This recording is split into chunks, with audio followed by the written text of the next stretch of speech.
જ્યારે અમે ઘરે હતા ત્યારે મારા સાસુ બેભાન હાલતમાં હતા. ત્યાર પછી અમે દવાખાને ભાવનગર બજરંગદાસ બાપા હોસ્પિટલમાં લાવ્યા. તે પછી ત્યારે બેભાન હાલતમાં હતા. પછી સરે MRI કરીને સારવાર ચાલુ નિદાન કર્યું.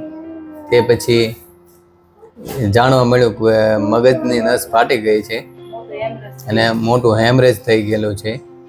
કે એ પછી એક દિવસ દવાથી સારવાર નિદાન ચાલુ કર્યું તો છતાં રિઝલ્ટ સારું ન મળ્યું અને સોજો વધ્યો અને બેભાન હાલતમાં વધારે રહેવા માંડ્યા. તે પછી સરે કીધું કે ઓપરેશન કરવું પડશે. ઓપરેશન કરવાની અમે હા પાડી. પછી ઓપરેશન થયા પછી બધું હેમરેજ હતું એ બધું બહાર કાઢી નાખ્યું અને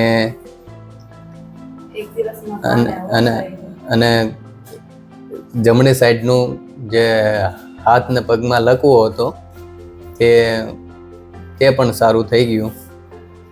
ને એ પછી 4-5 દિવસમાં ઘણું સારું થઈ ગયું. અને બોલવાનો જે સાવ બોલતા બંધ થઈ ગયા હતા એ અવાજ પણ પાછો આવી ગયો.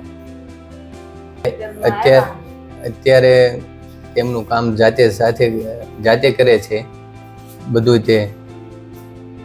અને અત્યારે બહુ સારું રિઝલ્ટ, પહેલા જેવું જીવન જીવે છે અને સારું રિઝલ્ટ મળ્યું છે.